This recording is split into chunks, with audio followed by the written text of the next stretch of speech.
We are back on Taking Care of Business on Koerner Radio, News Talk 1180, 1230 KGEO, 1410 KERI, and now in Albuquerque, New Mexico on 1000 KKIM.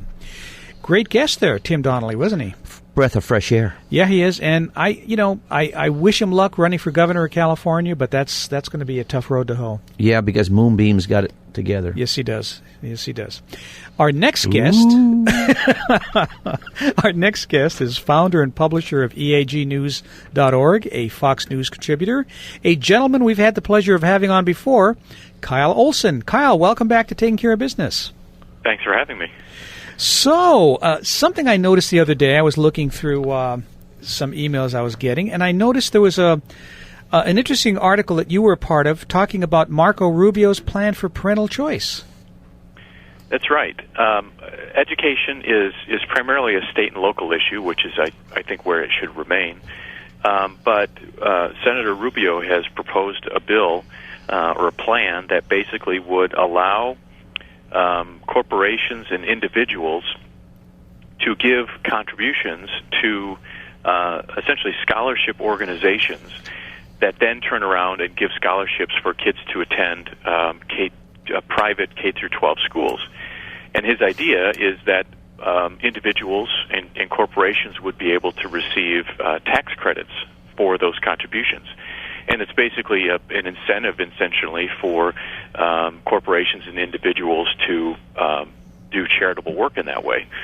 And what it does is it really provides an opportunity to have a national discussion, not a federal discussion too, but a national discussion about the importance of choice, the importance of empowering parents to be able to take those resources to the school of their choice or have the resources to do that.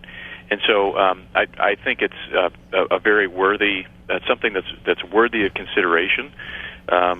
It's hard to believe that the current Senate would actually do anything with it, but we'll have to wait and see what happens. Well, unfortunately, they're not going to. But I was very surprised at who's backing this initiative. There was it a member or an official of the NAACP that was backing this?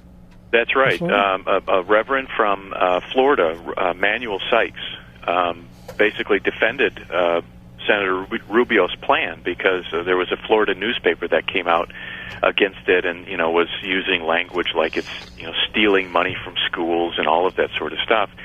And Reverend Sykes, as many people, frankly, in the black community who have been subjected to these terrible schools, have said, look, school choice is the answer. I mean, give the resources that are being spent on the behalf of our children to educate them clearly are, in many parts of the country, are just going down a rat hole.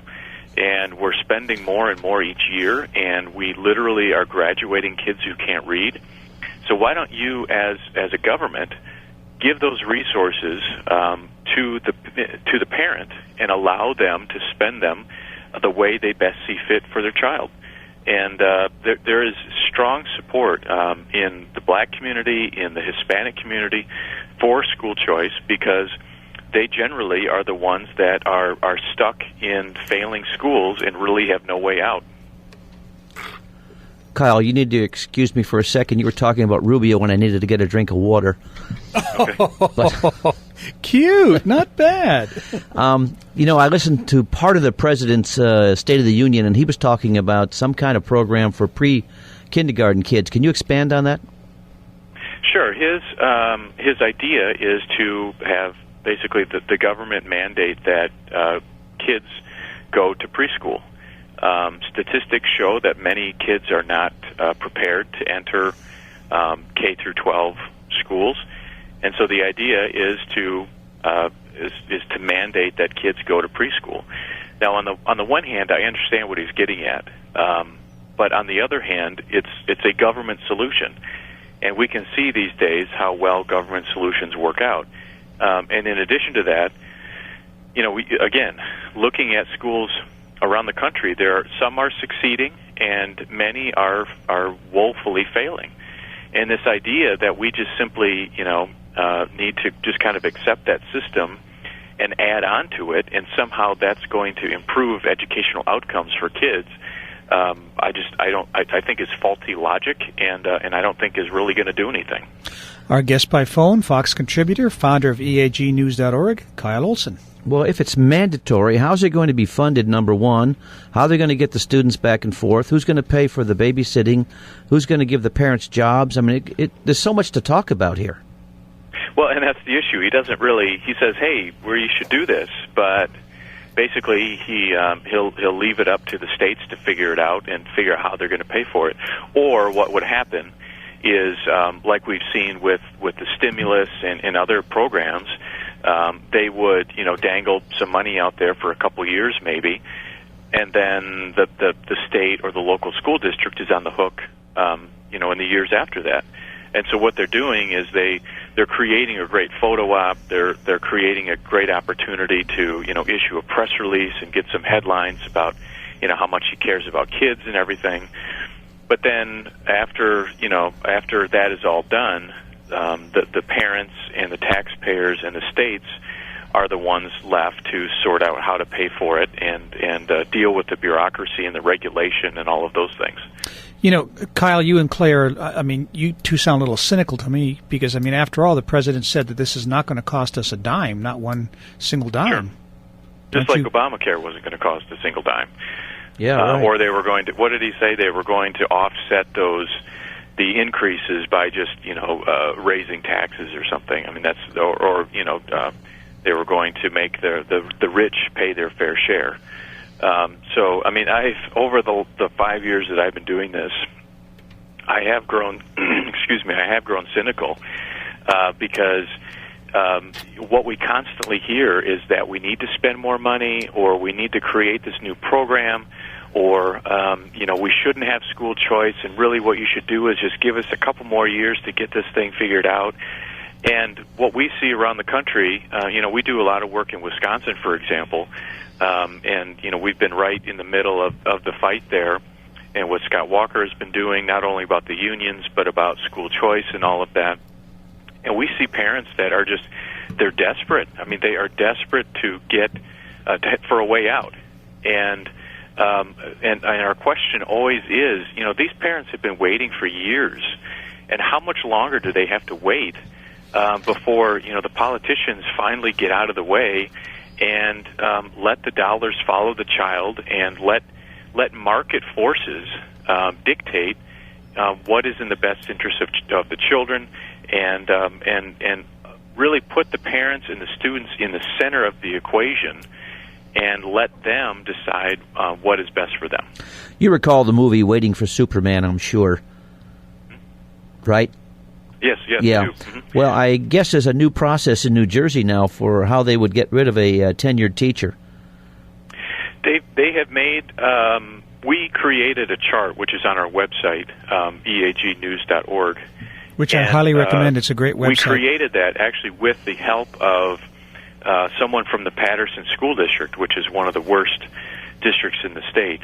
He is I don't remember his exact title, but basically he's in charge of security for the school district, and he told us some stories about, literally doing like investigations, undercover investigations of teachers and all of this sort of thing, and he told us about this multi-step process, and I said, hey, let's create a chart to actually show those different steps, and it turned out that the process to fire a tenured teacher took 2 to 5 years.